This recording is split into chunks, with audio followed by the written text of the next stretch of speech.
কলকাতা থেকে রাত ৮টার সময় বাইক নিয়ে বেরিয়েছিল শিবু। বন্ধুর নাম রতন। বাড়ি বীরভূমের এক প্রত্যন্ত গ্রাম রহিমপুর। অনেক দিনের কথা, বন্ধুর মেয়ের অন্নপ্রাশন, তাই দেরি হলেও যেতে হবে। শহরের আলো পেছনে পড়ে রইল। রাস্তার দুধারে শুরু হলো ঘন গাছপালা, মাঝে মাঝে শিয়ালের ডাক, দূরে কুকুরের কান্নার মতো আওয়াজ। ঘড়িতে তখন রাত প্রায় 11টা। হঠাৎ করেই শিবুর চোখে পড়ল একটা ভাঙা পোড়া বাড়ি। ছাদ নেই, দেওয়ালে কালো দাগ, জানালাগুলো ফাঁকা দৈত্যর মতো দাঁড়িয়ে আছে বাড়িটা। গ্রামের লোকেরা একে বলে পোড়ো বাড়ি। ঠিক সেই বাড়ির সামনেই বাইক বন্ধ। শিবু প্রথমে ভাবল পেট্রোল শেষ, কিন্তু ট্যাঙ্কে পেট্রোল আছে। স্টার্ট মারছে, কিছুতেই চালু হচ্ছে না। চারপাশ নিস্তব্ধ, হাওয়া পর্যন্ত যেন থেমে গেছে। হঠাৎ কোথা থেকে যেন শিকল টানার শব্দ।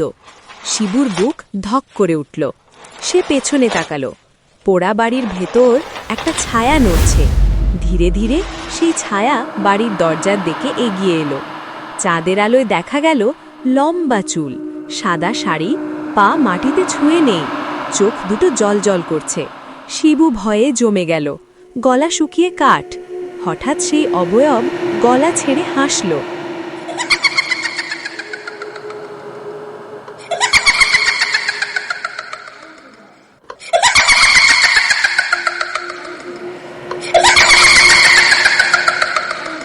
চারদিক কেঁপে উঠল। শিবু দৌড়াতে চাইল, কিন্তু পা নড়ে না। বাইকটা তখন নিজে নিজেই কেঁপে উঠছে। ভূতটা ফিসফিস করে বলল, রাতের বেলায় এখানে কেউ আসে না, তুই এলি কেন? শিবু কাঁপা গলায় বলল, আমি ভুল করে ঢুকে পড়েছি, আমাকে যেতে দাও। ভূতটা হঠাৎ খুব কাছে চলে এলো। তার নিঃশ্বাসে পচা গন্ধ। ভূতটা বলল, যারা এখানে থামে তারা আর যায় না।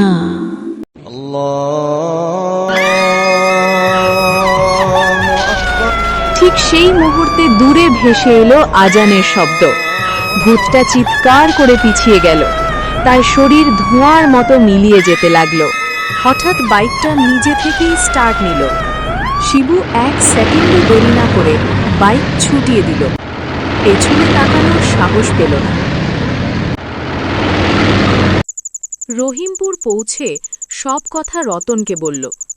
রতন মুখ ফ্যাকাশে করে বলল, ওই পোড়ো বাড়িতে 20 বছর আগে আগুনে পুড়ে এক গর্ভবতী মহিলা মারা গিয়েছিল। রাত হলে সে আজও পথিকদের আটকায়। তুই খুব বাঁচাক বেঁচে গেছিস। রাত্রিরে ওই রাস্তায় কেউ আসে না, কেউ এলে সে আর বেঁচে ফেরে না।